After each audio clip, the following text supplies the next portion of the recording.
Hi friends, నమస్తే. Welcome to Anu's kitchen. ఈరోజు ఆలు కుర్మా తయారు చేసే విధానం. ఇది బిర్యానీలోకి, రైస్లోకి, పులావ్లోకి, బగారా రైస్లోకి, జీరా రైస్లోకి వీటన్నిటిలో బాగుంటుంది. తప్పకుండా ఇదే విధంగా ఒకసారి ట్రై చేసి మీకు ఎలా ఉందనేది కామెంట్.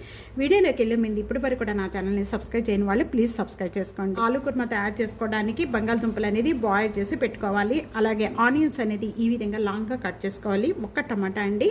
ఇప్పుడు ముందుగా ఆలు కుర్మా తయారు చేసుకోవడానికి ముందుగా ఇక్కడ నేను 1 టేబుల్ స్పూన్ గసగసాలు యాడ్ చేస్తున్నానండి. 7 లేక 8 ఇక్కడ జీడిపప్పులు కూడా వీటితో పాటు యాడ్ చేసుకోవాలి. ఇది పచ్చి కొబ్బరేనండి. మెత్తగా చేసుకున్న తర్వాత అప్పుడు వాటర్ యాడ్ చేసుకొని ఇది మొత్తం కూడా పేస్ట్గా చేసుకోవాలి.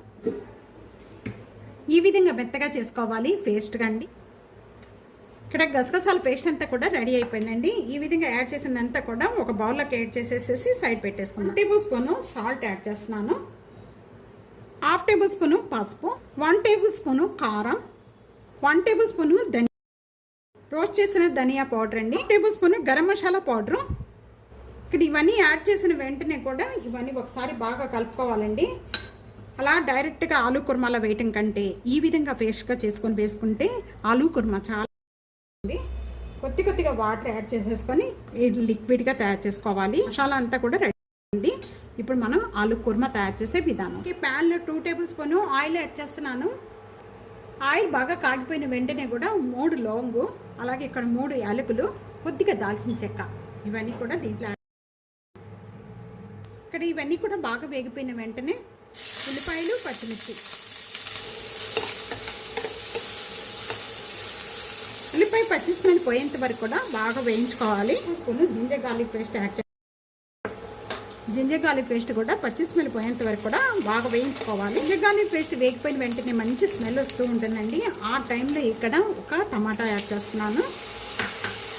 టమాటా సాఫ్ట్ అయ్యేంత వరకు కూడా బాగా మగ్గించేసుకోవాలి.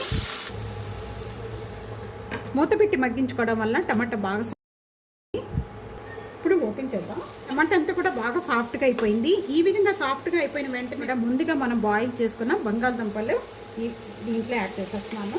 ఇక పీసెస్ ఉన్న వాటిని అన్నింటిని కూడా ఈ విధంగా గరిటతో ప్రెస్ చేసేసుకున్నాం. ఈ మసాలా అంతా కూడా ఇప్పుడు దీంట్లో యాడ్ చేసేసుకోవాలి. బంగాళదుంపలకి అంత మసాలా బాగా పడుతుందండి ఈ విధంగా యాడ్ చేసుకోవడం వల్ల. ఈ విధంగా 1 మినిట్ వరకు కూడా ఈ విధంగా వేయించిన వెంటనే కూడా ముందుగా మనము ఈ మసాలా పేస్ట్ వెంటనే దీనిలో ఉన్న పచ్చి స్మెల్ అంతా కూడా పోయేంత వరకు కూడా దీన్ని బాగా ముందుగానే వాటర్ అనేది యాడ్ చేసుకోకూడదు. ముందు మీడియం ఫ్లేమ్లో పెట్టి ఇదంతా ఒక 2 మినిట్స్ వరకు కూడా ఈ కొబ్బరి పేస్ట్ అంతా కూడా బాగా ఫ్రై చేసుకోవాలి. ఈ విధంగా 2 మినిట్స్ అయిపోయిన వెంటనే కూడా ఇప్పుడు మనం దీంట్లో వాటర్ యాడ్ చేసేసుకొని దీంట్లో పోసేసుకున్నాము. మనకి గ్రేవీ ఎంత కావాలో దాన్ని బట్టి వాటర్ యాడ్ చేసేసుకున్నామండి. కర్రీకి ఆయిల్ సపరేట్ పడిపోయేంత వరకు కూడా బాగా మగ్గించేసుకోవాలి. మూత పెట్టేసేసి ఇప్పుడు ఓపెన్ చేద్దామండి. ఇది కూడా బాగా చిక్కబడిపోయింది. ఈ విధంగా చిక్కబడిపోతే చాలండి. ఇంకా చల్లారిపోయిన తర్వాత బాగా చిక్కబడిపోతుంది. 1 టేబుల్ స్పూన్ కస్తూరి మెంతి యాడ్ చేస్తున్నాను. ఈ కస్తూరి మెంతి అనేది కొద్దిగా ఈ విధంగా మ్యాష్ చేసి వేసుకోవాలి. దించే ముందు బిర్యానీలోకి, ఫ్రైడ్ రైస్లోకి, జీరా రైస్ వీటన్నిటిలో కూడా చాలా అంటే చాలా టేస్ట్గా ఉంటుందండి. తప్పకుండా ఇదే విధంగా ఒకసారి ట్రై చేయండి. ఇదంతా కూడా చల్లారిపోయిన తర్వాత టైట్ అయిపోతుంది. ఇప్పుడు నేను ఇక్కడ ఒక సర్వింగ్ ప్లేట్లో తీసేసుకుందాం.